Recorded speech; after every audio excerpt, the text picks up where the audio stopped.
नमस्कार. लोकमानसच्या आजच्या या भागामध्ये आपणा सगळ्यांचं मनपूर्वक स्वागत.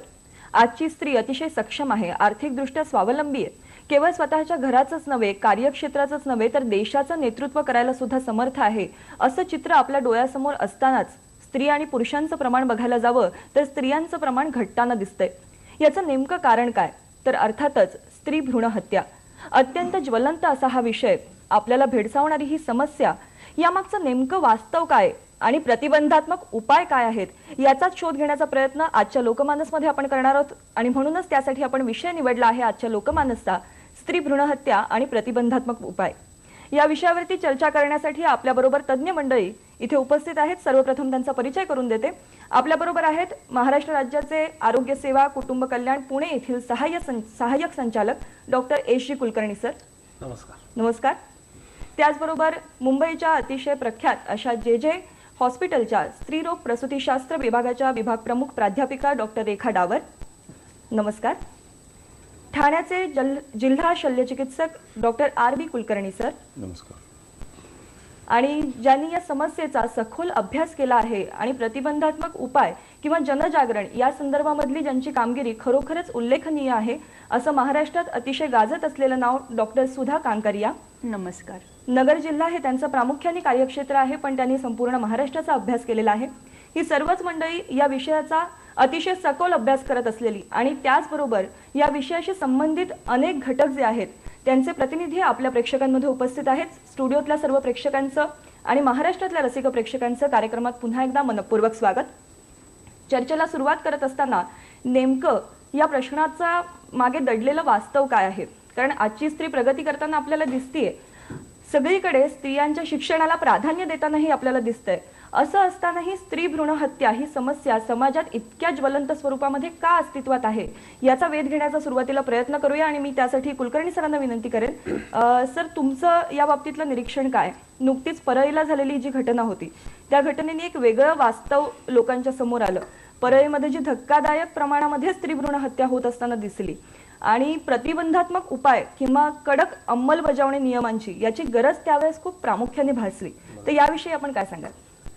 परळीच्या घटनेच्या तसं आधीच पाहिलं तर जनगणनेचे जेव्हा अहवाल आपल्याला मिळाले त्याच्यामध्ये 2011ची जी जनगणना झाली त्याच्यामध्ये 0 ते 6 वर्ष वयोगटातील जो लिंगदर आहे हा राज्याचा 913 जो होता 2001 साली तो 883 झाला आणि 30 अंकांनी तो खाली घसरला. बरोबर. संपूर्ण राज्याचा 30 अंकांनी जरी खाली घसरलेला असला तरी जिल्ह्यावर आपण जर वर्गीकरण केलं तर बीड जिल्ह्याचा 93नी कमी झालेला आहे आणि जवळजवळ म्हणजे 50 पेक्षा सुद्धा कमी झालेले लिंगदराचं प्रमाण 8 जिल्हे आपल्या राज्यामध्ये आहेत. ही अतिशय धक्कादायक बातमी आहे, परिस्थिती आहे. आणि 4च जिल्हे जर सोडले, सातारा, सांगली, कोल्हापूर आणि चंद्रपूर, या 4 जिल्ह्यांमध्ये काही आपल्याला पॉझिटिव्ह ट्रेंड दिसतो की जिथं हे घसरतं लिंग प्रमाण कमी होऊन थोडासा लिंगदरामध्ये सुधारणा या 4 जिल्ह्यांमध्ये झाली. बाकीचे आपले 35 जिल्हे आहेत त्यातले हे 4 सोडले तर सर्व जिल्ह्यांमध्ये लिंगदराचं प्रमाण कमी झालेलं आहे आणि ही निश्चितच राज्याला आपल्या हे चिंताजनक अशी बाब आहे. याच्या मुळाशी निश्चितपणे स्त्री भ्रूण हत्येची जी प्रथा आहे किंवा एकंदरच स्त्री जन्माचं स्वागत न करण्याची जी सामाजिक एक मनोवृत्ती आहे ती असणार. रेखा मॅडम, मला तुम्हाला असं विचारायचं आहे की आतापर्यंत असं वाटत होतं की अशिक्षित वर्गामध्ये किंवा जिथे शिक्षणाचं वारं फारसं पोहोचलेलं नाही, अजून परंपरांचा पगडा जास्त आहे, अशा ठिकाणी या प्रथेचं प्राबल्य असेल. पण आज मुंबईसारख्या महानगरामध्ये किंवा महानगराच्या उपनगरातही अशा पद्धतीच्या घटना घडताना दिसतात. तुम्हाला काय वाटतं की यामागचं काय नक्की नेमकं कारण आहे? इथे मला असं वाटतं तुम्हाला सांगायला, कारण की कुपोषण असेल तर ते गरीब ह्याच्यामध्ये खेड्यापाड्यामध्ये दिसत आहे, तर हे उलट आपल्याला शहरी आणि जिथे सोयी सुविधा पोहोचलेल्या आहेत अल्ट्रासाऊंड सारख्या आणि पैसा आहे करून घेण्यासाठी, त्यामुळे हा प्रश्न गरिबीचा नाही आहे, हा शिक्षणाचा नाही आहे, हा सर्व स्तरांवर आपल्याला दिसतोय आणि हा पूर्ण भारतात दिसतोय. आज जरी आपण म्हणालो की काही 3-4 जिल्ह्यात डॉक्टर कुलकर्णी म्हणाले, परंतु तरी वस्तुस्थिती अशी आहे की जर आपण निसर्गाला वाव दिला तर 1000 मुलींच्या जेव्हा 1000 मुली जन्माला येतात किंवा 1000 मुलं येतात तर 1000पेक्षा जास्ती मुली जन्माला, म्हणजे मुलीचा हा जो गर्भ बळकट बनवला आहे निसर्गाने, तरी सुद्धा आपण काय बघतोय की आपण म्हणतो आधी 913 होता आता 883 झाला, पण 913 होता तेव्हाही त्या एवढ्या मुली कुठे जातात असा हा प्रश्न होताच.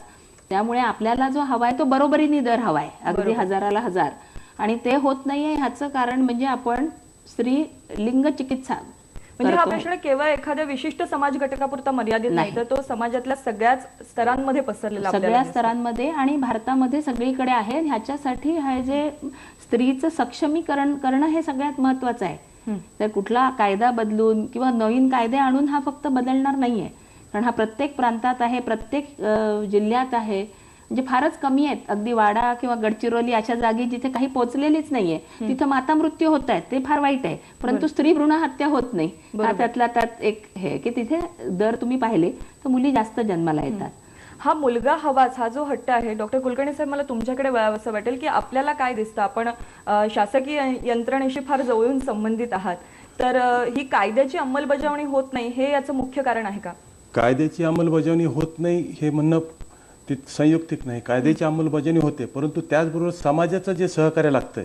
आज समाजामध्ये मुलगा हा वंशाचा दिवा ही जी समाजाची संकल्पना आहे आणि त्यामुळे मला फक्त मुलगाच पाहिजे आणि आज हम दो हमारे दो पेक्षा हम दो हमारा एक, मग पाहिजे जे आपत्ती ते मुलगाच असावा यासाठी सुद्धा गर्भलिंग निदान करण्यात येतं आणि त्याच्यामुळे मुलींची संख्या घटते असं माझं वैयक्तिक मत आहे. सुधा मॅडम, मला तुमच्याकडे वळायला आवडेल की हे आतापर्यंत जे आपण बघितलं, रेखा मॅडमनी सांगितलं की कायदे अस्तित्वात आहेत, पण त्याची योग्य प्रकारे अंमलबजावणी आणि त्याहीपेक्षा महत्त्वाचं की समाजाची मनोवस्था बदलली पाहिजे, समाजाची या समस्येकडे पाहण्याची भूमिका बदलली पाहिजे. या संदर्भात तुम्ही असंख्य उपक्रम राबवत आहात, तर काय सांगाल? खरं म्हणजे मी नेहमी म्हणत आलेली की ही स्त्रीत्वाची एक ज्योत आहे आणि कलियुगाच्या वादळ वाऱ्यामध्ये ती विझू पाहत आहे. ती विझू नये म्हणून 2 हातांचं संरक्षण आवश्यक आहे. एक हात हवा आहे समाजाच्या सकारात्मक बदलाचा आणि दुसरा हात हवा आहे कायद्याच्या कडक अंमलबजावणीच्या. हे दोन्ही हात जेव्हा सक्षम असतील, दोन्ही हात जेव्हा प्रामुख्याने व्यवस्थित काम करतील, तेव्हा स्त्री जन्माच्या स्वागताची भूमिका एक निर्माण होणार आहे. आणि इथे कायद्याची कडक अंमलबजावणीविषयी आपण आता बोललो तर समाजाचा सकारात्मक बदल फार आवश्यक आहे. आणि समाजामध्ये जे काही खोलवर रुजलेलं आहे की मुलगा हाच वंशाचा दिवा, मुलगा हाच वंशाचा दिवा आणि मुलगाचाच हट्टहास हा खूप प्रामुख्याने होतोय, अनेक वर्षापासून होत आलेला आहे. आणि त्याचा बारकाईने अभ्यास करून त्याची मानसिकता बदलण्यासाठी जसं 1 रुपयाची जादू योजना आहे की 1 रुपयाची जादू योजना म्हणजे अशी आहे की मुलीचा जन्म झाला तर प्रत्येक घराने 1-1 रुपया या भावनेने द्यायचं की मुलीच्या जन्माचं स्वागत म्हणून द्यायचं. 1 रुपया देणं कोणाला काही अवघड नाही, एकदम अगदी झोपडपट्टीमध्ये सुद्धा 1 रुपया देता येतो. आणि पण 1 रुपयाला महत्व नाही तर 1 रुपयाच्या मागे जी भावना आहे त्याला महत्व आहे. मला सांगण्यास आनंद होतो की अंधार फार झाला म्हणून रडत बसण्यापेक्षा स्वतः आपण एखादी पंटी प्रज्वलित केली पाहिजे. आणि तसं एक उदाहरण मी तुम्हाला सांगेल की पाथर्डी तालुक्यामध्ये नगर जिल्ह्यामध्ये कोळसांगली नावाचं गाव आहे. तिथे 1 रुपयाची जादू साधारणतः 4 वर्षापूर्वी आम्ही सुरू केली आणि तिथला बचत गट आहे, ज्ञानेश्वरी बचत गट आहे आणि ती 1 रुपयाची जादू आज 200 रुपयापर्यंत पोहोचली. 50 संख्या आहे त्या बचत गटातली आणि या 50च्या सभासदाच्या ज्या महिला आहेत की मुलीचा जन्म झाला की 200 रुपये देतात, 10,000 रुपये जमा होतात, ते 18 वर्षासाठी बँकेत ठेवले जातात आणि जवळपास जन्माला येणारी मुलगी ही लखोपती होते. आणि त्यांची म्हणजे ऍक्च्युली मी आज त्यांना म्हटलं होतं की सगळ्या 50 महिलांना म्हटलं होतं की 2 प्रतिनिधी आपण आलात तर बरं होईल, परंतु त्या वारीला गेलेल्या असल्यामुळे त्यांना इथे जमलेलं नाही. बाळासाठी आई तुझा जीव संसारी गुंजला. आपण एक सुंदर कल्पना या उपक्रमाच्या माध्यमातून मांडली आहे, कारण आपल्याकडे मूल जन्माला आलं की पहिलं विचारलं जातं पेढे की बर्फी. हो, आणि त्यामागे अनेकदा कुत्सितता जास्त असते, बरोबर. पण अशा पद्धतीने स्त्री जन्माचं स्वागत करता येऊ शकतं, अतिशय सहज सोपे. आणि त्यात स्त्रीचं पुढचं तुम्ही जे शिक्षणाचा खर्च आहे, तिचं भविष्य आहे, ते सुद्धा सुरक्षित करण्याचा एक उपाय आहे. बरोबर. ही योजना आपण कुठल्या संस्थेच्या माध्यमातून राबवतो? मानकन्हैया ट्रस्ट म्हणून आमची NGO आहे आणि त्या माध्यमातून आता या संस्थेच्या माध्यमातून गेली 25 वर्ष अनेक सामाजिक उपक्रम केले जातात. पण स्त्री जन्माचे स्वागत करा हा एक साधारणतः 14 वर्षापासून आम्ही ही संकल्पना सुरू केली आणि त्यासाठी 11 कलमी कार्यक्रम तयार केला आणि 11 कलमी कार्यक्रमातून ही 1 रुपयाची जादू योजना आली. त्याच्या पुढचाच कलम असा आहे की 8वा फेरा स्त्री जन्माच्या स्वागत. आपण त्याही विषयी बोलूया, पण आपल्याबरोबर लिंग निवड विरोधी मंच या संघटनेचे हरीश सदानी इथे उपस्थित आहेत. नमस्कार, कार्यक्रमात आपलं स्वागत. आताच मॅडमनी सांगितलं की त्या 14 वर्ष या क्षेत्रामध्ये कार्यरत आहेत, म्हणजे समस्या किती खोलवर रुजलेली आहे आणि त्याचा समूळ नायनाट करण्यासाठी आपल्याला अजून किती काम करायचंय. आपण आपल्या कामाच्या संदर्भात काय सांगाल? हा जो मंच आहे तो साधारण 20हून अधिक स्त्रियांच्या संघटना, सामाजिक संघटना आणि आरोग्य कार्यकर्ते मुंबईत वास्तव्यात आहेत त्यांनी स्थापन केलेला आहे. इनफॅक्ट आमच्यातले काही तज्ज्ञ लोक आहेत, डॉक्टर रवींद्र रुक्मिणी पंढरीनाथ, त्यांनी पुढाकार घेतला. त्यामुळे महाराष्ट्रात आधी PNDT कायदा आला, नंतर मग तो PCPNDT देशभरात लागू झाला. पण आधी महाराष्ट्रात पहिलं पाऊल ज्यांनी उचललं म्हणजे 25 वर्षापूर्वी, जेव्हा हा प्रश्नच आहे असं मांडण्यात येत नव्हतं, बरोबर. तर अशा स्त्री सक्षमीकरणाच्या मुद्द्यांवर काम करणाऱ्या सामाजिक संघटना आमच्या मंचात आहेत. तर आमचं म्हणणं असं आहे की एकंदर लिंगभेद आहे बरोबर. समाजात, तो लिंगभेद जोपर्यंत आपण मिटवत नाही तोपर्यंत ही जी स्त्रीलिंगी गर्भपात हा जो आहे हा प्रश्न नक्कीच मला वाटतं हे एक अत्यंत महत्त्वाचा मुद्दा की मुळात आपण सगळेच कुठे ना कुठे कळत नकळत लिंगभेद करत असतो, हे मान्य करण्याची जरुरी आहे. आताच सदानी सरांनी ज्याप्रमाणे उल्लेख केला त्या कायद्याच्या विषयी मी रेखा मॅडम तुम्हाला विचारू इच्छिते. PNDT असा मूळ कायदा होता आणि नंतर तो PCPNDT झाला. तर या कायद्याचं स्वरूप काय आणि त्यामध्ये PC हे शब्द का आपल्याला त्यामध्ये घालावेसे वाटले, तो बदल का PNDT करण्यात आला? कायदा हा पूर्ण आपल्या देशामध्ये 1994 साली आला आणि PNDT म्हणजे प्री नॅटल डायग्नोस्टिक टेक्निक्स. म्हणजे आज जेव्हा मूल असतं आईच्या पोटामध्ये, बरोबर. तर तेव्हा आमच्याकडे असे टेक्निक्स आहेत की ज्या योगे आम्हाला बाळाच्या अनेक महत्वाच्या ज्या अगदी आम्हाला हव्या असतात स्त्रीरोग तज्ञ म्हणून त्या माहिती, हे प्री नॅटल डायग्नोस्टिक टेक्निक्स वाईट नाही. प्री नॅटल डायग्नोस्टिक टेक्निक त्याचा उपयोग आपल्याला गर्भ सक्षम आहे की नाही आणि व्यंग नसणारी मुलं होण्यासाठी हा आम्हाला फार जरुरी आहे अल्ट्रासाऊंड करणं. परंतु त्याचा दुरुपयोग करणं आणि भ्रूण हत्या करणं, स्त्री भ्रूण हत्या करणं, आधी गर्भलिंग चिकित्सा करणं, बरोबर हे कर. आणि मला एक सांगावं वाटतंय की महाराष्ट्राने हे पाऊल पहिले उचललं. 94ला पूर्ण भारतात कायदा आला, परंतु आम्ही 1988 पासून गव्हर्नमेंट ऑफ महाराष्ट्राच्या मार्फे रूल्स होते, जेव्हा कुठे नव्हता तेव्हा महाराष्ट्र सरकार जागं झालं, आम्ही हा कामाला लागलो, परंतु आपल्याला तसा प्रतिसाद जो दिसायला हवा तो अजूनही दिसत नाहीये. आता नंतर असं झालं की आता ठीक आहे की कायद्याच्या मार्फत आपल्याला लिंग चिकित्सा करता येत नाहीये गर्भाची, तर मग अशा काही योजना निघाल्या की कुठल्या ह्याचा गर्भ राहावा यासाठी मदत म्हणून फक्त आम्ही ऍडव्हर्टाइजमेंट मासिकातून किंवा इतर प्रकारे दिल्या गेल्या की तुम्ही आमच्याकडे या, आम्ही तुम्हाला हे हे करतो की ज्या योगे तुम्हाला मुलगाच होईल. त्यामुळे आपण त्याची व्याप्ती वाढवली 2003 साली सुप्रीम कोर्टात गेल्यावर की आता आपल्याकडे नवीन नवीन तंत्र आहेत, सायन्स पुढे जात आहे, तर मुलाचाच गर्भधारणा होईल अशाही काही पद्धती आहेत, तर त्याचाही अवलंब केला जाऊ नये म्हणून आपण कायद्याची व्याप्ती म्हणजे गर्भवतीच्या गर्भातल्या लिंगाची तर चिकित्सा आपण करायचीच नाहीये, कुठल्या लिंग आहे गर्भलिंग निर्धारण करणारी कुठलीही यंत्रणा आपण. आणि महत्वाचं कायद्यात काय आहे की नुसता करणाराच दोषी नाहीये, मी करून देईन असं म्हणणारा, त्याची अशी देणारा ते सुद्धा तितकंच चुकीचं आहे. त्यामुळे जाहिरात करणं किंवा सांगणं तोंडी की मी असं असं करून देतो, हे सुद्धा कायद्याने तेवढंच चुकीचं. बरोबर आहे. आता जसा मॅडमनी उल्लेख केला कुलकर्णी सर की आपण महाराष्ट्र राज्य या बाबतीत अत्यंत जागरूक सुरुवातीपासून आहे, त्या पद्धतीचे कायदे आपण बनवले. असं असतानाही जेव्हा परळीची घटना घडते तेव्हा सगळेच लोक थक्क होतात की अशा पद्धतीचं वास्तव आज आपल्या समाजात आहे. यानंतर आता कायद्याकडे बघण्याचा किंवा शासनाने या संदर्भामध्ये काय वेगळी पावलं उचललेली आहेत, खास करून बीडच्या घटनेनंतर बीड परिसरामध्ये? बीडच्या घटनेनंतर कायद्याची जी अंमलबजावणी आहे ही अधिक कठोरपणे करण्याचा हा निर्णय घेतलेला आहे.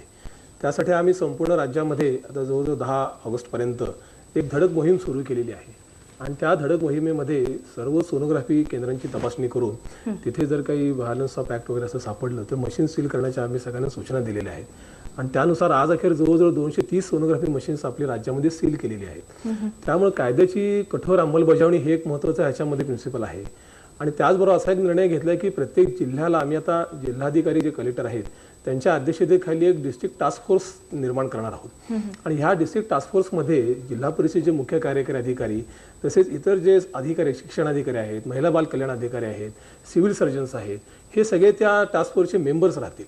ह्या टास्क फोर्स मार्फत दरमहा त्या जिल्ह्यामध्ये जे काही कायद्याची अंमलबजावणी होत राहते त्याच्यामध्ये सोनोग्राफी केंद्रांची तपासणी आहे, तिथं काही आढळलं तर मशीन सील करणे आहे, त्याच्याबरोबर आरोग्य शिक्षणाच्या ऍक्टिव्हिटीज आहेत, ह्या सगळ्याचा नियमित आढावा ह्याच्यामध्ये घेतला जाईल. यामध्ये जिथं काही जे अधिकारी चांगले काम करतील निश्चितच त्यांचं त्याप्रमाणे कौतुकही केलं जाईल, पण जिथे चुकारपणा आढळेल तिथं शासनही होणार. हो, शासनही म्हणजे नक्कीच केवळ घटना घडली म्हणून त्यासाठी तात्पुरती पावलं आपण उचललेली नाहीये, तर कायमस्वरूपी योजना करण्याचा प्रयत्न आहे. ज्या बीड शहराचा आणि बीड परिसराचा आता आपण इथे उल्लेख केला त्या बीडचे जिल्हा पोलीस अधीक्षक श्री दत्तात्रय मंडलिक आपल्याबरोबर थेट दूरध्वनी यंत्रणेद्वारे या कार्यक्रमात सहभागी होत आहेत। मंडलिक साहेब, आपल्या कार्यक्रमात मनपूर्वक स्वागत। ओके, आभारी आहे। नुकतीच झालेली ही घटना ज्यांनी संपूर्ण महाराष्ट्र खूप हादरला, तर आपण या घटनेचे साक्षी आहात, त्यामध्ये त्या घटनेला प्रतिबंध करण्यामध्ये आपला सक्रिय सहभाग आहे। आपलं याविषयीचं मत काय? परळी या शहरामध्ये एक गुन्हा अलीकडेच दाखल झालेले आहेत। टोटल 3 गुन्हे दाखल झालेले आहेत। एक 9 जून, त्यानंतर 10 जून आणि 18 जून। त्यापैकी 18 जूनच्या या दिवशी जो काही गुन्हा दाखल झालेला आहे त्यामध्ये या ठिकाणचे डॉक्टर मुंडे आणि डॉक्टर निशेष मुंडे या त्या गुन्ह्यामध्ये त्यांना आरोपी झालेले आहेत आणि एक अज्ञातश्री, आणि यामध्ये त्यांना अटक पण झालेली आहे। दुसरा, या विषयामध्ये या परळी शहरामध्ये जे काही मेजर वातावरण तयार झालं या संदर्भात, तर त्यामध्ये PCPNDT या कायद्याने 21/9/10 एक गुन्हा दाखल झालेला आहे। त्याप्रमाणे कोर्टामध्ये ही केस चालू, त्याच्यामध्ये डॉक्टर मुंडे यांना अटक पण झालेली आहे या केसमध्ये। आपण आपलं वैयक्तिक मत या समस्येविषयी काय नोंदवाल? आपल्याला एक पोलीस अधीक्षक म्हणून काम करत असताना समाजाचं दर्शन घडत असतं, तर या पद्धतीच्या प्रथा यांच्यावरती आळा बसावा म्हणून आपलं मत काय? यामध्ये आळा बसावा याच्या संदर्भात सांगायचं झालं तर या पद्धतीने आता जे स्त्री लिंग भेद हा विषय आहे, स्त्री लिंग भेद हा का मानला जातो समाजामध्ये, हा महत्वाचा विषय आहे। आणि लिंगभेद टाळण्यासाठी समाज जागृती हा अत्यंत गरजेचा आहे, परंतु समाज जागृती चालू आहे, अजूनही समाजात सखोल जाणं फार गरजेचं आहे असं मला वाटतं। मंडलिक साहेब, आपण चर्चेत सहभागी झालात याबद्दल मनपूर्वक आभार। नुकतंच जसं मंडलिक साहेबांनी सांगितलं की लिंगभेद हा का मानला जातो याचा विचार करायला हवा। मला वाटतं अनेकदा धार्मिकता हे सुद्धा एक कारण असावं, कारण धार्मिक दृष्ट्या पण मुलाला फार महत्त्व दिलेलं आहे। त्याशिवाय वंशाला वारस हवा, प्रॉपर्टी सांभाळणारं कोणतरी हवं, आपला वंशाचा व्यवसाय असेल, फॅमिली बिझनेस असेल, तो पुढे नेणारा अनेक असंख्य मुद्दे आहेत। अगदी शेवटी म्हणजे अग्निसंस्कार करण्यासाठी मुलगा हवा असे आम्हाला सांगतात लोक। बरोबर आहे। म्हणजे धार्मिकता हा जेव्हा मुद्दा येतो तेव्हा कुठेतरी या बाबतीत समाज परिवर्तन करताना, जसा सुधा मॅडम आपण उल्लेख केलात की सप्तपदी यानंतर 8वी फेरी पण घेतली पाहिजे, असा जो एक नवीन आपण पर्याय राबवलेला आहे, त्याविषयी काय सांगाल? विवाह हा एक संस्कार आहे, तो काही करार नाहीये। आणि या संस्कारामध्ये जे सप्तपदी आपण घेतो हे सहजीवनाची एकमेकांना दिलेली वचनं असतात, आणि या वचनापैकी आणखीन एक वचन त्याला सोबत असलं पाहिजे। आणि त्याचा मंत्र एक छोटासा मी बनवलाय की लेका एवढीच लेखही भारी, लेका एवढीच लेखही भारी, हाच संदेश घरोघरी, लेका एवढीच लेखही भारी, हाच संदेश घरोघरी, 8वा फेरा घेऊया, स्त्री जन्माचे स्वागत करूया। तर हा उपक्रम जो आहे हा वधू वर आणि नातेवाईक यांना सगळ्यांना एकत्र बसवलं जातं, त्यांच्याशी चर्चा केली जाते, त्यांना ही भूमिका समजून सांगितली जाते, त्यांच्याकडून मग त्यांच्या सगळ्यांच्या सहकार्याने एक सामूहिक शपथ घेतली जाते आणि त्यानंतर प्रत्यक्ष रूपाने 8वा फेरा घेतला जातो। आज महाराष्ट्रामध्ये जवळपास 5000 पेक्षा जास्त जोडप्यांनी 8वा फेरा घेतला। त्याच्यामध्ये लोकमंगल प्रतिष्ठानच्या वतीने 850 पेक्षा जास्त जोडपे त्याच्यामध्ये सहभागी झालेत। त्या जोडप्यांमधले काही जोडपे आज आपल्या प्रेक्षकांमध्ये सुद्धा उपस्थित आहेत। आपली इच्छा असेल तर त्यांचं मत आपण त्यांचंही मत जाणून निश्चितपणे घेणार आहोत। नरेंद्र काळे इथे उपस्थित आहेत। नमस्कार। आपण स्वतः या पद्धतीने सामुदायिक विवाह करून आणि त्यामध्ये 8वा फेराही घेतला, तर या आपल्या अनुभवाविषयी काय सांगाल?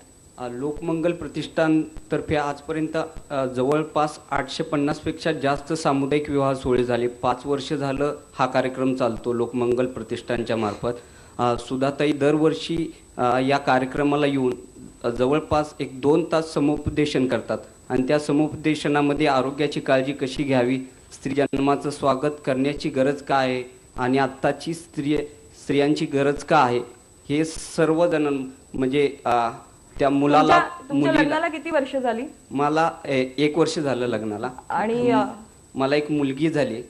आणि या प्रतिष्ठानमध्ये असा एक ठराव करून घेतलाय की आम्ही की ह्या सामुदायिक विवाह सोहळ्यात ज्यांना मुलगी होईल, ज्यांना मुलगी होईल त्यांना त्यांच्या नावाने 2000 रुपयाची ठेव लोकमंगल प्रतिष्ठान मार्फत आपण करतो। म्हणजे मला वाटतं तुम्ही खऱ्या अर्थाने भाग्यवान आहात की तुम्ही स्त्री जन्माचं स्वागत करायचं ठरवलं आणि खरोखरच ते करण्याची संधी सुद्धा तुम्हाला मिळाली। नक्कीच कन्या रत्नाची प्राप्ती होणं ही खरंच आनंदाची बाब आहे आणि त्याचं स्वागत केलंच पाहिजे। आपण या योजनेत सहभागी झालात, मला वाटतं नवीन पिढी काय काय करू शकते याचं एक उत्तम उदाहरण आपण आपल्या या कार्याच्या निमित्ताने इथे दाखवलेलं आहे। नवीन कलाकार काय करू शकतात याचं एक छान उदाहरण आपल्याबरोबर आहे। मी त्यांचा आपल्याशी परिचय करून देते। स्वतः उत्तम अभिनेत्री असताना केवळ अभिनय हा व्यवसाय म्हणून न स्वीकारता त्यामागे सामाजिक जाणीव जोपासण्याचा प्रयत्न मृणालिनी बेंद्रे करत आहेत. आपण आपल्या संस्थेच्या वतीने जे नाटक सादर करून स्त्री भ्रूण हत्या या प्रथेच्या विरुद्ध किंवा या समस्येविरुद्ध आवाज उठवत आहात, त्याविषयी काय सांगा? 2005 पासनं श्री वजिरा गणेश निर्मिती संस्था अशी मी संस्था स्थापन केली. त्याच्या आधी मी टी व्ही सिरियल्समध्ये कलाकार म्हणून काम करत होते.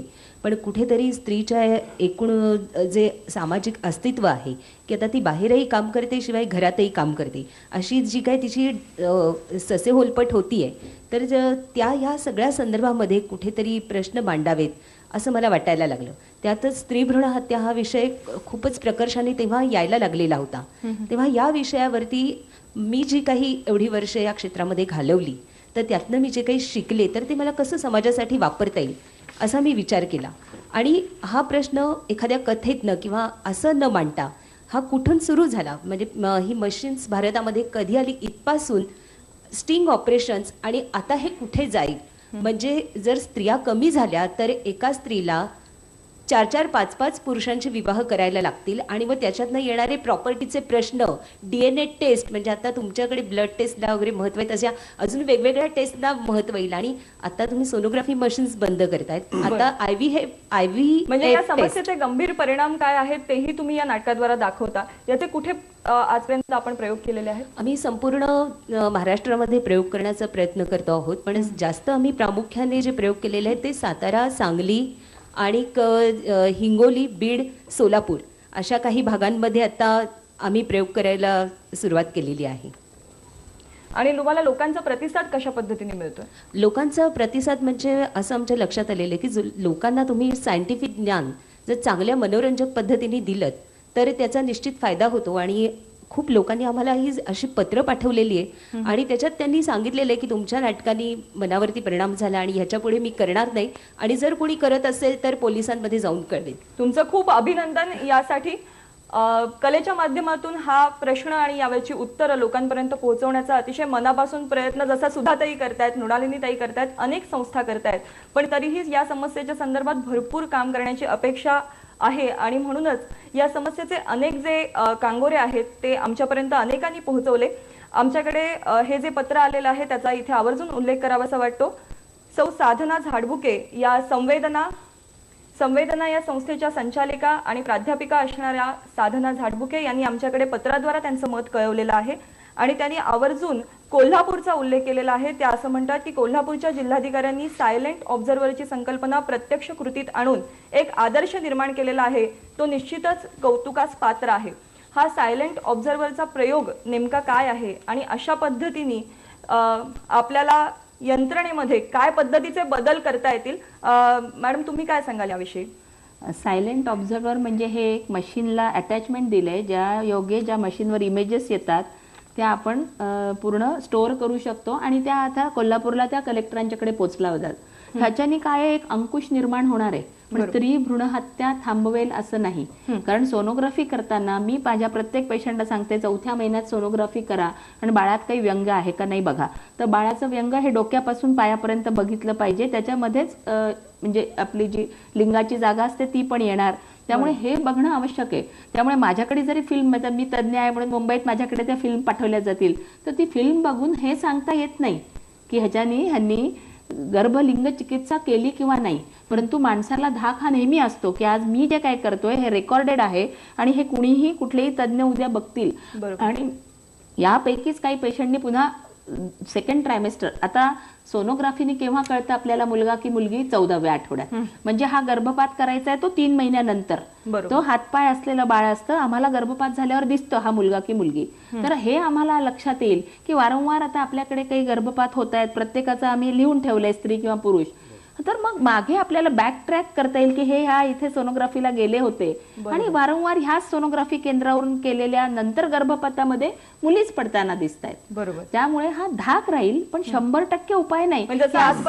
सीसीटीव्ही कॅमेरा जी भूमिका पार पडतो त्याच पद्धतीने सायलेंट ऑब्झर्व्हरचा हा प्रयोग उपयोगी पडू शकतो. त्यामुळे त्या डॉक्टरांना जे म्हणजे इलिगल म्हणजे काय बेकायदा काम करू इच्छितात त्याच्यावरती त्यांच्यावर हा निश्चितपणे धाक अंकुश राहील. निर्माण होणार आहे. हा धाक ज्यांनी निर्माण केला, सायलेंट ऑब्झर्व्हरचा प्रयोग कोल्हापूरमध्ये ज्यांनी यशस्वी करून दाखवला, असे कोल्हापूरचे जिल्हाधिकारी आपल्या बरोबर दूरध्वनी यंत्रणेद्वारे उपलब्ध आहेत इथे. नमस्कार.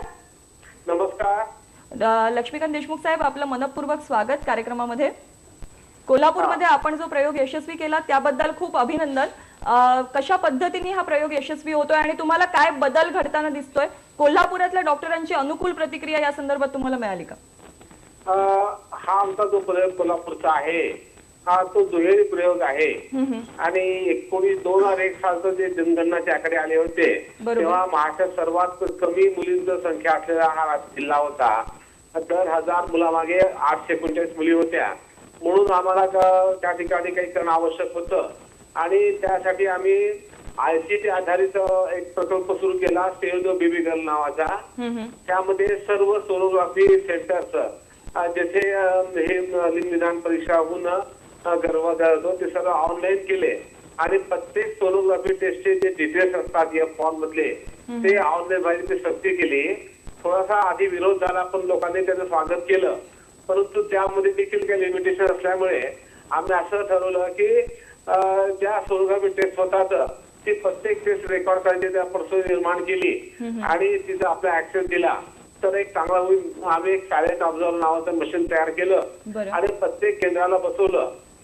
सर्व उद्देश काय होता की कुठल्याही डॉक्टरांनी लिंग निदान करू नये, लिंग निदान करून मुलीचा गर्भ असं सांगून गर्भपात करू नये आणि तसं त्यासाठी डिटररन्सचा वापर केला जातो. देशमुख साहेब, मला एकच विचारायचं की या पद्धतीने आपण किती डॉक्टर्सना दोषी म्हणून जाहीर केलं किंवा त्यांच्या विरुद्ध काही ऍक्शन घेतली?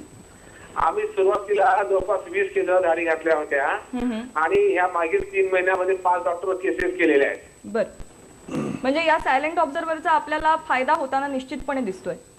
आपण चर्चेमध्ये निश्चितपणे होतो आहे. आता आमचा जो एप्रिल महिन्याचा जो आकडा आहे मुलीच्या एप्रिल महिन्यात 0 to 6 मध्ये 8 आकडा झालेला आहे आणि ही वाढ तशी बऱ्यापैकी आहे. निश्चितपणे यासाठी आपलं अभिनंदन आणि आपण चर्चेत सहभागी झालात याबद्दल मनपूर्वक आभार. एकंदर ही समस्या किती जटिल आहे आणि या संदर्भातले उपाय काय काय होऊ शकतात याचा आणखीनही आपण वेध घेणार आहोत, पण थोड्याशा विश्रांतीनंतर. भविष्य आमचे आहे. पाण्याचं जतन करून आम्ही आपल्या गावच्या कोरड्या जमिनीला पिकवलं आहे. भविष्य आमचे आहे. आता होईल प्रगत शेती, पशूंना मिळेल चारा, रोजगाराच्या संधी मिळतील सर्वांना, घरोघरी पसरेल आनंद. हा पण आमचा आहे, कारण भविष्य आमचे आहे.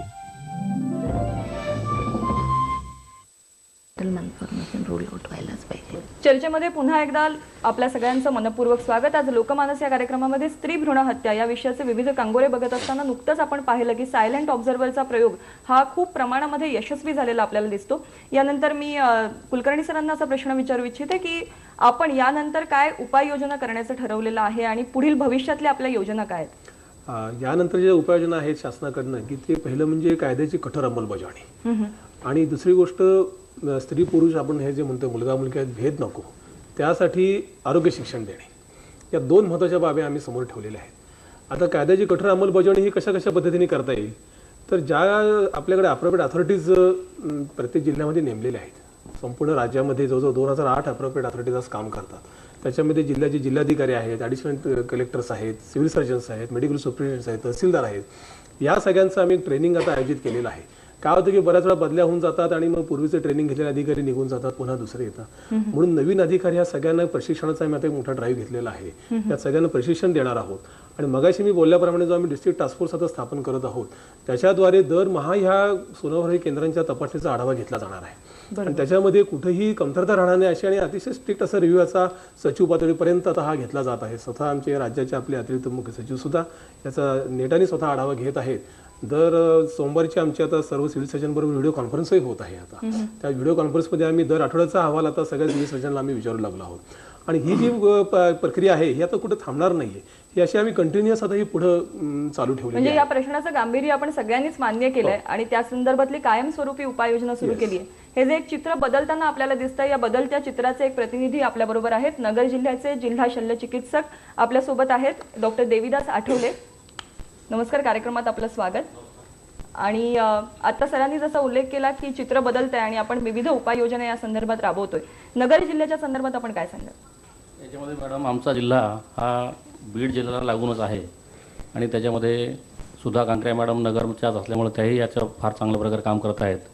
सिव्हिल सर्जन म्हणून मी तिथे काम करत आहे आणि जेव्हा जेव्हा मी सोनोग्राफी सेंटर्स तपासण्यासाठी जातो त्याच्यामध्ये कसं असतं की आमच्या जी डॉक्टर मंडळी याच्यामध्ये सहभागी होतात सोनोग्राफी करण्यामध्ये, तर बऱ्याचदा असं पाहिलेलं आहे की जे रेकॉर्ड ठेवायला पाहिजे ते रेकॉर्ड ज्या PCPNDT ॲक्टनुसार ठेवायला पाहिजे तसं ठेवलं जात नाही. त्याच्यामध्ये बऱ्याच वेळेस कसं होतं की आता सोनोग्राफी आणि MTP सेंटर्स हे बऱ्याच ठिकाणी एकाच ठिकाणी असतात. त्याच्यामध्ये मग आमच्या लक्षात असं आलं आहे की सोनोग्राफी झालेली आहे पण MTP झालेली आहे पण MTPची नोंद नाही आहे.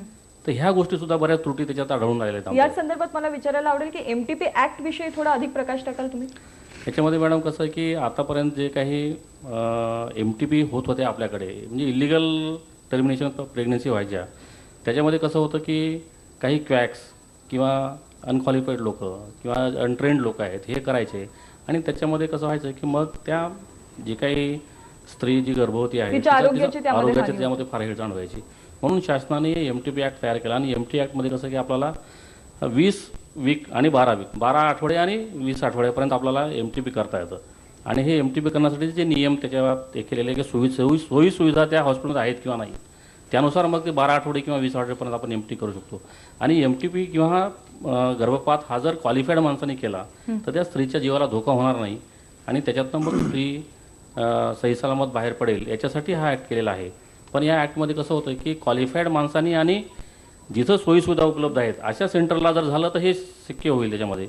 पण बऱ्याच अंशी असं वाटतं याच्यामध्ये दिसलं की MTP होते पण नोंद केल्या जात नाही आणि त्याच्यामुळे कसं होतं की आणि नोंद जरी झाली त्याच्यामध्ये कसं की त्याच्या बऱ्याचशा त्रुटी निर्माण होतात त्याच्यामध्ये. बरोबर आहे. म्हणजे या पद्धतीचा रेकॉर्ड मेंटेन होत आहे की नाही यावरती लक्ष ठेवणं ही एक महत्त्वाची बाब आहे.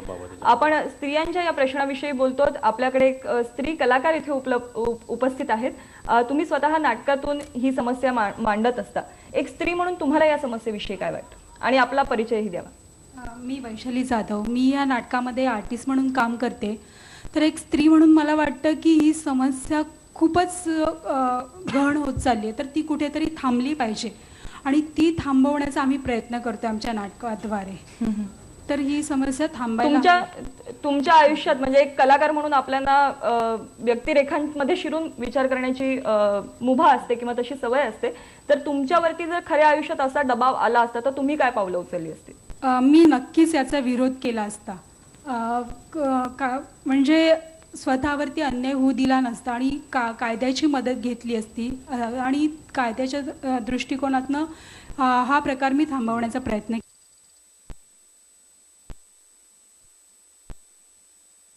तिला निश्चित त्याची जोपासना करण्याचा हक्क आहे आणि या स्त्री जन्माचं स्वागत व्हायला पाहिजे या संदर्भात अनेक उपक्रम सध्या राबवले जात आहेत.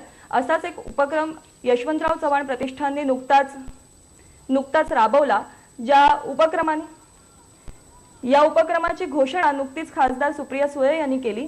एक पदयात्रा की ज्या निमित्ताने हा जागर जाणीवांचा तुमच्या माझ्या लेकीचा हा जो उपक्रम आहे या उपक्रमाच्या माध्यमातून प्रत्येक महिलेपर्यंतच नव्हे तर समाजाच्या प्रत्येक घटकापर्यंत स्त्री जन्माचं स्वागत करण्याची किती गरज आहे आणि तो कसा एक माणुसकीच्या धर्माचाच भाग आहे हा संदेश पोहोचवण्याचं काम या उपक्रमाद्वारे केलं जाणार आहे.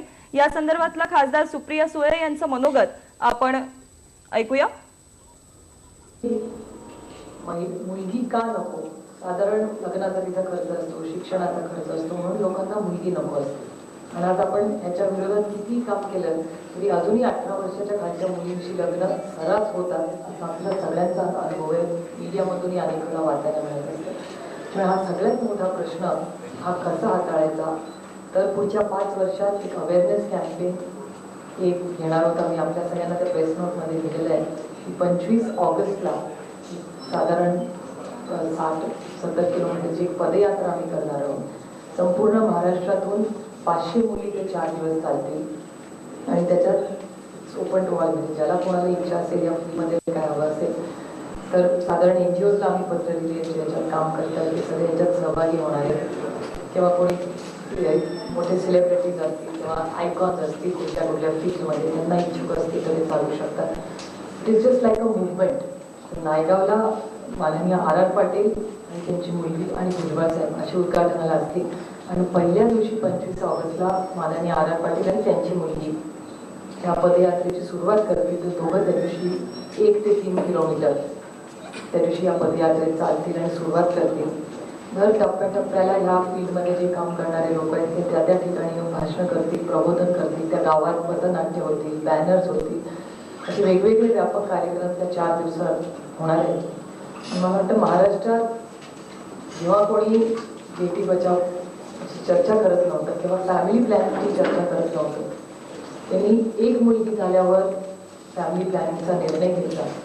असे आदरणीय पवारसाहेब या कार्यक्रमाला 28 तारखेला येतील आणि माननीय अजितदादाही कार्यक्रमाला असतील. जयंत पाटील यांची मदत एवढ्यासाठी लागणार की व्यापक त्यांच्या खात्यातून सरपंच असतील, यांच्यासाठी काय अवेअरनेस प्रोग्राम्स असतील. माननीय मुख्यमंत्र्यांनी त्याच्यात आम्हाला सूचना केली की याच्यात आपण रुरल डेव्हलपमेंटला कसं घेता येईल, शिक्षण खात्याला कसं घेता येईल, उच्च शिक्षण खात्यात. या सगळ्या लोकांना महाराष्ट्र सरकारचे जेवढे मंत्री असतील त्यांच्याकडे आम्ही जाऊन त्यांच्या खात्यातून याच्यातून काय होता येईल असे वेगवेगळे व्यापक कार्यक्रम कसे करता येईल. कारण महाराष्ट्र सरकारने 1 वर्षाचा कार्यक्रम करण्याचा निर्णय घेतलेला आहे. अतिशय स्तुत्य असा हा उपक्रम ऑगस्ट महिन्यात होणार आहे. आपल्यापैकी ज्यांना शक्य असेल त्यांनी जरूर यामध्ये सहभागी व्हावं. सुधा मॅडम, मला तुम्हाला असं विचारायचं आहे की अनेक आपल्याकडे मुलगा हवाच हा जो हट्ट आहे त्यामध्ये धार्मिकता हे एक कारण आहे. आता खासदार सुळे मॅडम यांनीही बऱ्याच कारणांचा त्यामध्ये उल्लेख केला. अनेकदा असं होतं की ज्या स्त्रियांना मुलगा होत नाही त्यांना खूप वेगळ्या पद्धतीची वागणूक समाजाकडे मिळते. तर याविषयी आपण काय प्रकाश टाकू? समाजामध्ये एक मोठा गैरसमज आहे की कुटुंबामध्ये जर मुलगा झाला नाही तर तो दोष आईला दिला जातो. पण खरं म्हणजे सायंटिफिकरित्या जर आपण पाहिलं, विज्ञानाच्या दृष्टीने आपण पाहिलं, आता सर म्हणाले की आरोग्य शिक्षण देण्याची गरज आहे आणि खरंच खूप गरज आहे की आईकडे X आणि X असे गुणसूत्र असतात, वडिलांकडे X आणि Y असे गुणसूत्र असतात. आईकडून X आला, वडिलांकडून X आला, 2 X झाले म्हणजे मुलीचा जन्म होतो. आईकडून X आला, वडिलांकडून Y आला, XY झालं म्हणजे मुलाचा जन्म होतो. म्हणजे मुलाचा जन्म होण्यासाठी कुठलं गुणसूत्र हवं आहे तर Y गुणसूत्र हवं आहे. आणि Y गुणसूत्र कोणाकडे आहे? पुरुषाकडेच. म्हणजे दोष कोणाचा आहे? मी असं म्हणत नाही की दोष कोणाचा आहे, पण मला असं वाटतं की त्यासाठी सर्वच स्त्रीला जबाबदार धरणं हे निसर्गाची किमया आहे आणि याच्यामध्ये आईचा मुळीच दोष नाहीये. त्यामुळे आईला त्रास मुळीच झाला नाही पाहिजे. असं म्हटलं जातं की तू जर वंशाला दिवा दिला नाहीस तर आमच्या लेकाचं आम्ही दुसरं लग्न करू. नुसतं म्हटलं जात नाही तर हे अनेक ठिकाणी ग्रामीण भागामध्ये केलं जातं. तर हे पूर्णतः पुसलं गेलं पाहिजे आणि स्त्री जन्माचं स्वागत झालं पाहिजे. नवरात्रीचा उत्सव आपण करतो आणि स्त्री शक्तीचा उदो करतो, स्त्री शक्तीचा जागर आपण म्हणतो, आदिशक्तीचं जागरण आपण म्हणतो आणि गर्भात असलेल्या चिमुकलीला संपवण्याचं पाप, महापाप आपण करतो आणि हे आपल्याला बदलायला पाहिजे. आणि म्हणून दर नवरात्रीला, जसं आता सुप्रियाताईंनी सांगितलं, खूप छान असं उपक्रम त्या ऑगस्ट महिन्यात होणार आहे. आपण सगळेजण त्याच्यामध्ये सहभागी होऊया. पण गेल्या 14 वर्षापासून आम्ही पायी दिंडी काढतो, तुळजापूर पासून ते राहत्यापर्यंत, आणि जनसेवा मंडळ जे आहे राहत्याचं याच्यामध्ये ते सहभागी होतं. त्यांचे पण अनुभव ऐकण्यासारखे आहेत की प्रत्येक गावामध्ये जाऊन पथनाट्य करणं, सामूहिक शपथ देणं, तिथल्या जनतेला जागृत करणं, जागृती निर्माण करणं आणि याच्यामुळे खूप चांगला सकारात्मक बदल होतो. आपल्या अनेक उपक्रमांमध्ये सहभागी झालेली काही मंडळी इथे उपस्थित आहेत. सुहास हरिराम बाबळे आपल्या बरोबर आहेत. मी त्यांना माईक पोहोचवण्याची विनंती करते. सुहासजी, आपण आपल्या संस्थेच्या द्वारा कन्यारत्न पुरस्काराचा एक अतिशय स्तुत्य उपक्रम राबवता आणि त्याबरोबर या दिंडीतही आपण सहभागी झालेले आहात. या दोन्ही विषयी काय सांगाल? काय बरं का मॅडम, मी एक ग्रामीण भागातला आहे. ग्रामीण भागामध्ये समाजात काय असतं की लोक घाबरतात. त्यांना वाटतं मुलगी झाली का आपल्याला फार मोठा खर्च करावा लागेल. या भावनेतून बरेचशा वेळा अशा प्रकारचे प्रकार घडतात. तर साधारण 1 मे 1950 साली आपला महाराष्ट्र स्वतंत्र झाला. आज महाराष्ट्रामध्ये साधारण 70% सहकाराचं क्षेत्र आहे. सहकाराने महाराष्ट्राची फार मोठी क्रांती केली. मग ह्या सहकाराच्या माध्यमातून आता जसं सुधा मॅडमनी सांगितलं का एक हात राज्य एक सरकारचा आणि एक हात हा समाजाच्या सहकार्याचा, या दोन्ही हातांनी ही पंथी आपण तिला तेवत ठेवू शकतो. तिला ऊन वारा लागू देणार नाही. आपण दिंडीमध्ये सुद्धा सहभागी झालेले आहात, हो, तर तसं- दिंडीच्या अनुभवाविषयी काय सांगाल? लोकांची प्रतिक्रिया कशी असते जेव्हा आपण काही कार्यक्रम सादर करता प्रबोधनात्मक तेव्हा? त्यावेळेला अनेक लोक दिंडी बघण्यासाठी म्हणजे प्रत्येक गावात गेल्यानंतर नवीन आमची पदयात्रा जाते तेव्हा अनेक लोक बघायला येतात. व त्यावेळेला या समाज प्रबोधनातून ही स्त्री भ्रूणलिंग हत्या किंवा इतर एड्स सारखी यासारखे जे समाज प्रबोधनाचे आपण ज्यावेळेला प्रयोग करतो त्यावेळेला समाजावर त्याचा परिणाम होतो आणि समाज त्याच्यातून एक धडा घेतो की याचे दुष्परिणाम काय. आता बहुतेक तर सगळ्या गोष्टी प्रत्येकाला माहित असतातच, पण त्या प्रभावी पद्धतीने मांडल्या गेल्या की निश्चितपणे त्याचा संस्कार मनावरती होतो. आणि माझं एक सगळ्यात महत्वाचं होतं का सहकारातून आम्ही आमच्या माझी सहकारी साई प्रसाद सहकारी दूध उत्पादक संस्था आहे, माझ्याकडे 350 सभासद आहे. तर आम्ही आता मॅडमच्या सहकार्याने आम्ही आमची एक योजना अशी राबवली का माणसाला सरकारचं थोडस तरी एक कठोर हे पाहिजे. जसं आपण एक पूर्वी तलाट्याकडे एक शिक्षण कर हा एक कंपल्सरी कापला गेला. बरोबर आहे. आपण जो मुद्दा मांडताय तो आमच्यापर्यंत पोहोचलेला आहे की निश्चितपणे शासन आणि लोक या दोघांचंही सहकार्य या बाबतीत अपेक्षित आहे. आपल्या संस्थेच्या वतीने आपण कन्या रत्न पुरस्कार राबवता त्याही विषयी आपलं मनपूर्वक अभिनंदन. आणि यानंतर मी एका पत्राचा इथे आवर्जून उल्लेख करू इच्छिते. महिला सर्वांगीण उत्कर्ष मंडळ या संस्थेच्या संस्थापिका मनीषा गुप्ते यांनी आवर्जून त्यांचा अभिप्राय आपल्यापर्यंत पोहोचवलेला आहे. आपल्या देशामध्ये मुलगा हवा हा हट्ट किती जुना आहे याविषयी त्यांनी सविस्तर सांगितलंय आणि त्यांनी असं म्हटलंय की गेल्या 20 वर्षामधील जनसंख्येमधील स्त्रियांचं घट्ट प्रमाण हे तंत्रज्ञानाच्या उपलब्धीमुळे जरी झालेलं असलं तरी याचा अर्थ विषमता जुनी आहे आणि तंत्रज्ञान नवं आहे इतकाच आहे. दडपशाहीने सामाजिक प्रश्न सुटत नसतात, त्यासाठी शासनाचं उत्तरदायित्व आणि समाज प्रबोधन हे अत्यंत गरजेचं असतं. बालविवाह प्रतिबंधन, विभार्य प्रतिबंधक, हुंडा विरोधी कायदा या कायद्यांची जशी अंमलबजावणी झाली त्याच प्रकारची अंमलबजावणी झाली पाहिजे आणि 2 अपत्यांपेक्षा अधिक मुलं ज्यांना आहेत अशा पालकांकडे शासनाचं खास लक्ष असलं पाहिजे. आपण जिल्हा शल्य चिकित्सक म्हणून कामगिरी बजावत आहात कुलकर्णी सर, तर मी आपल्याला विचारू इच्छिते याविषयी आपलं मत काय? याविषयी आपण जे म्हणलं ते बरोबर आहे आणि याविषयी शासनामार्फत ज्या स्त्रीला ज्या गरोदर मातेला पहिली मुलगी आहे आणि जी दुसऱ्यांदा पुन्हा सोनोग्राफी सेंटरला सोनोग्राफी करण्यासाठी आलेली आहे तिचा पूर्ण ॲड्रेस घेणे आणि त्याप्रमाणे तिला पूर्ण 9 महिन्यापर्यंत ट्रॅक करणे की तिची डिलिव्हरी होते का नाही आणि जर तिची मध्येच तिचं जर ॲबॉर्शन किंवा MTP झाले तर का झालं. कारण असं निदर्शनास आलंय की पहिल्या वेळेस कुणी मुलगा का मुलगी बघत नाही, परंतु पहिली मुलगी झाली तर दुसरी मुलगी जर आपल्या गर्भात असेल तर आपण गर्भपात करावा ही समाजाची सुद्धा भूमिका झालेली आहे आई वडिलाची. तर अशा गर्भवती मातेला जिला पहिली मुलगी आहे तिच्यावरती वॉच ठेवणे, तिला आपण हा मला वाटतं अतिशय महत्वाचा मुद्दा मांडलेला आहे की गर्भवतींचा एक कुठेतरी आपल्याकडे त्यांच्याविषयीच्या माहितीचा साठा असला पाहिजे. मला वाटतं NGOs या संदर्भात फार महत्वाची भूमिका राबवू शकतात. हरीश सदानी सर, मला पुन्हा एकदा तुमच्याकडे यायला आवडेल की अशा पद्धतीचे काही उपक्रम आपल्याकडे आहेत का की ज्यामध्ये सामूहिकरित्या गर्भवती स्त्रियांना एकत्र केलं जाईल, त्यांचं संघटन होईल, त्यांचं समुपदेशन केलं जाईल?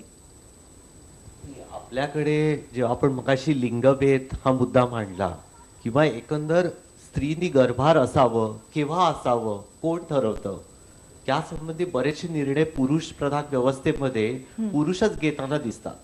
त्यामुळे आपण जे प्रबोधन म्हणतोय मगाशी हा जो उल्लेख आला की मुलगाच हवा ही जी मानसिकता बदलायला हवी, त्याचबरोबर स्त्रीकडे पाहायचा दृष्टिकोन साधारणपणे कसा आहे हा सुद्धा एक व्यापक जनजागृतीचा भाग म्हणून असायला हवा. आमचं असं म्हणणं की लिंगभेदाचे जे वेगळे कंगोरे, मगाशी मनीषा गुप्तेंचं जे पत्र आपण वाचलं की इतर जे कायदे आहेत की कौटुंबिक हिंसाचार असतो तर त्या कौटुंबिक हिंसाचाराबद्दल किंवा हुंडा देणं आणि घेणं हे दोन्ही बेकायदेशीर आहे, पण तरी सुद्धा त्याच्या उपरोक्षपणे कितीतरी गोष्टी होताना दिसतात. त्यामुळे मला असं वाटतं पण मानसिकता बदलण्याचं म्हणतो पुरुषांची मानसिकता बदलणं या दृष्टीने जास्त भर. कारण आपल्याकडे काय आहे, लेख वाचवा अशा प्रकारचे अभियान होतात. त्या अभियानात चित्र काय दिसतं की एक अर्भक आहे ते आपल्या आईला म्हणतं आई मला नको मारू. जी आई हतबल आहे तिला उद्देशून कॅम्पेन आहे, पण जो होणारा जो पिता आहे त्याला उद्देशून काय नाहीये. बरोबर आहे. मला वाटतं या संदर्भामध्ये आणखी एक महत्वाचा नातेसंबंध आहे तो म्हणजे सासू सून. कारण सासू सुनेचं नातं हे आजकाल अनेकदा त्याच्याबद्दल खूप विरोधात्मक चित्र तयार केलं जातं. आपण सुद्धा मॅडम या संदर्भात आदर्श सासू सून पुरस्कार देतात, तर त्यामागची भूमिका काय जरा थोडक्यात सांगा. खरं म्हणजे सासू आणि सून हे नातं जे आहे ना, खरं मायलेकीचं सुद्धा असू शकतं हा विचारच कुणी करत नाही. आणि खूप ठिकाणी असं मला दिसून येतं, म्हणजे 30% तरी माझ्या निदर्शनात असं आलंय की ह्या मायलेकी असतात, सासू सून नसतं. पण आता हे बदनाम झालेलं नातं आहे आणि त्याला उजाळा देण्यासाठी हे 30% पासून 100% करण्याचा प्रयत्न करण्यासाठी आदर्श सासू सून पुरस्कार आम्ही आमच्या संस्थेच्या वतीने या संदर्भात मला थोडी अधिक माहिती प्रेक्षकांना निश्चितपणे द्यायची आहे, पण त्याआधी आपल्याकडे दूरध्वनी संपर्क यंत्रणेद्वारा डॉक्टर S.C. गुप्ता इथे आहेत, अतिरिक्त संचालक आरोग्य सेवा कुटुंब कल्याण महाराष्ट्र पुणे. नमस्कार गुप्ता सर. नमस्कार. कार्यक्रमात आपलं मनपूर्वक स्वागत. सध्या परळीच्या घटनेनंतर खरंच जनजागरण अधिक मोठ्या प्रमाणात झालं आणि कायद्यांनी सुद्धा कडक पावलं उचलायला सुरुवात केली आहे. आपण या संदर्भामध्ये काय विशेष पावलं पुणे परिसरामध्ये उचलताय? आपण सर्व राज्यामध्ये पावलं उचलतो आहे, त्याच्यामध्ये फक्त पुणे परिसरामध्ये नाही, कारण माझ्याकडे संपूर्ण राज्याचा विषय आहे. आणि ह्याच्यामध्ये ही एक प्रकारची सामाजिक व्याधी जी आहे, गर्भाशयामध्ये लिंग निदान करणं, या सामाजिक व्याधीचे 2 अत्यंत महत्वाचे पैलू आहेत. आणि ह्याच्यामध्ये जसं आतापर्यंत आपणास बऱ्याच वक्त्यांनी सांगितलं की याच्यामध्ये समाजाची मानसिकता ही अत्यंत महत्वाची आहे. आपण ज्या समाज व्यवस्थेमध्ये राहतो ती आहे पितृसत्ताक समाज व्यवस्था, आणि ह्याच्यामध्ये स्त्रियांचं दुय्यम स्थान हा एक अत्यंत महत्वाचा विषय आहे. पण ह्याच्या सोबतच जो कायदा आपण केलेला आहे त्या कायद्याची अंमलबजावणी करणं हा सुद्धा तेवढाच महत्वाचा भाग आहे. कारण कायद्याच्या अंमलबजावणीचा परिणाम असा होतो की ज्या लोकांना ज्या पद्धतीने हे लोक कायद्याच्या विरोधात जाऊन काम करतात लिंग निदानाचं, आणि या मुली या संदर्भामध्ये गुप्ता साहेब या संदर्भामध्ये तेरी भी चूप मेरी भी चूप असं होतं का? कारण डॉक्टर आणि पेशंट या दोघांची हातमिळवणी झाली असल्यामुळे अत्यंत निश्चित अगदी योग्य असं तुम्ही उत्तर दिलेलं आहे माझ्यापेक्षा. याच्यामध्ये मी सांगतो, आम्ही जे पुण्याला आता मध्ये एक स्टिंग ऑपरेशन केलं त्याच्यामध्ये आम्हाला काय आढळलं की एक डॉक्टर तो सगळं म्हणजे एजंट आहे तो, आणि तो सगळं निश्चित करतो किती पैसे घेणार, काय करणार, कुठे जाणार वगैरे वगैरे सगळ्या गोष्टी तो ठरवतो. आणि जी स्त्री ज्याच्या अर्भकाचं लिंग परीक्षण करायचं आहे ती त्या सोनोग्राफी केंद्रामध्ये जाते, 2 मिनिटांमध्ये जाऊन ती बाहेर येते. कारण या सगळ्या प्रक्रियेला 1-1.5 मिनिटाचा 2 मिनिटाचा अवधी लागतो. आणि या दरम्यान जसं कायदा म्हणतो की त्याचा F फॉर्म, त्या स्त्रीचा F फॉर्म भरायला पाहिजे, काही रेकॉर्ड ठेवायला पाहिजे. पण आमचे सोनोलॉजी करणारे लोक इतके हुशार आहेत की कोणत्याही प्रकारचा रेकॉर्डच ठेवला नाही तर त्यांच्यावरती काय होणार. तर अशा प्रकारे आपल्याला कायद्यामध्ये ज्या काही आपल्याला अत्यंत प्रभावीपणे जर कायदा राबवण्याचं ठरवलं, आणि त्याचा प्रयोग आम्ही मागच्या या 15-20 दिवसामध्ये अत्यंत प्रभावीपणे राबवले, पूर्ण राज्यामध्ये राबवलेला आहे. आणि याच्यामध्ये आजपर्यंत जी कारवाई झालेली नव्हती त्या पद्धतीने आम्ही कारवाई करतोय. ज्या काही त्रुट्या आम्हाला सापडत आहेत त्या कायद्याच्या अंमलबजावणीमध्ये सोनोग्राफी सेंटरच्या मालकांकडनं किंवा सोनोग्राफी करणाऱ्यांकडनं, तर त्या त्रुट्या लक्षात घेऊन त्याप्रमाणे विविध निश्चितपणे सर. आणि मला वाटतं आपल्यावरती असलेली ही वाढती जबाबदारी, या समस्येचं गांभीर्य लक्षात घेता आपण उचलत असलेली पावलं, यासाठी पुढच्याही आपल्या वाटचालीसाठी मनपूर्वक शुभेच्छा. आणि यानंतर आपण चर्चेत सहभागी झालात त्याबद्दल आभार. आपण मगाशी ज्या मुद्द्याविषयी बोलत होतो आदर्श सासू सून, तर हा जो पुरस्कार सुद्धा ताई देतात त्याचे मानकरी म्हणजे ज्यांची आई आणि ज्यांची पत्नी याची मानकरी ठरलेली आहे असे मनीष तिवारी आपल्या बरोबर आहेत. आदर्श सासू सून पुरस्कार जो दिला 2011 म्हणजे ह्या वर्षात दिला, हा खूप आगळा वेगळा पुरस्कार मानकन्या ट्रस्टने दिला. त्यांची आम्हाला खूप प्रेरणा मिळाली. आमच्या नगर शहरातून बरेचसे मला फोन कॉल्स आलेत, आणि तशी माझी तर तुमचं मनोबल यामुळे निश्चितपणे अगदी वाढलेलं आहे. मला वाटतं या उपक्रमाचं यश आपल्याला त्यांच्या प्रतिक्रियेतून निश्चितपणे जाणवतं.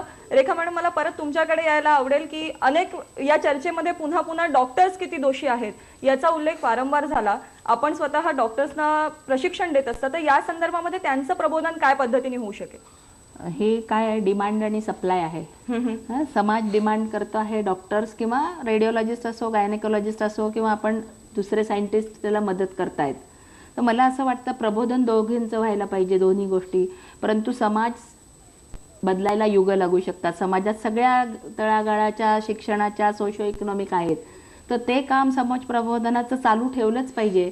पण डॉक्टर ही सुशिक्षित मंडळी आहेत, सुसंस्कृत असावीत अशी अपेक्षा आहे, तर त्यांचं प्रबोधन व्हायला एवढा वेळ लागेल असं खरंच मला एक सिनियर टीचर म्हणून वाटलं नव्हतं. बरोबर. कारण आम्ही आमच्या विद्यार्थ्यांनाही सांगतो किंवा आज डॉक्टर लोकांना बाहेर मान पैसा भरपूर आहे प्रत्येक गोष्टीत, त्यामुळे डॉक्टरांनी पण या मोहापासून निश्चितपणे लांब राहिलं आणि पाहिजे. यासाठी आम्ही, तुम्ही म्हणताय की ह्यांनी तरुण लग्नाचे लोकांच्याकडनं घेतलं, आम्ही आमच्या विद्यार्थ्यांच्याकडनं लिहून घेतो. पण मला एवढंच लक्षात आलं, जितके कायदे काढाल तितक्या पळवाटा निघतायत. आता तुम्ही ज्या शपथीचा उल्लेख केला, मला वाटतं ही एक अत्यंत महत्वाची गोष्ट आहे. त्याकडे वळण्यापूर्वी कुलकर्णी सर, मला अगदी थोडक्यात तुम्ही सांगा की आत्ताच्या चर्चेमध्ये आलं की रेकॉर्ड मेंटेन केला जात नाही, तर याविषयी काय पावलं शासन उचलू शकतं? रेकॉर्ड मेंटेन जो भाग आहे, प्रत्येक सोनोग्राफी केंद्रामध्ये जेव्हा त्याला आपण मान्यता देतो तेव्हा ते आपल्याला अर्ज करतात. अर्जानंतर आपण त्यांना मान्यता देणारा एक विहित फॉर्म आहे त्याचा. तर हा जो फॉर्म आहे ज्याच्यामध्ये त्यांना आम्ही मान्यता दिल्याचे सर्टिफिकेट दिलं असतं, हे सर्टिफिकेट त्यांनी तिथं ते जे केलं आहे तिथं लावलं पाहिजे. या व्यतिरिक्त जो एफ फॉर्म हा जो हा सगळ्यात महत्त्वाचा भाग आहे की हा जो एफ फॉर्म आहे हा प्रत्येक गरोदर महिलेचा भरला जातो.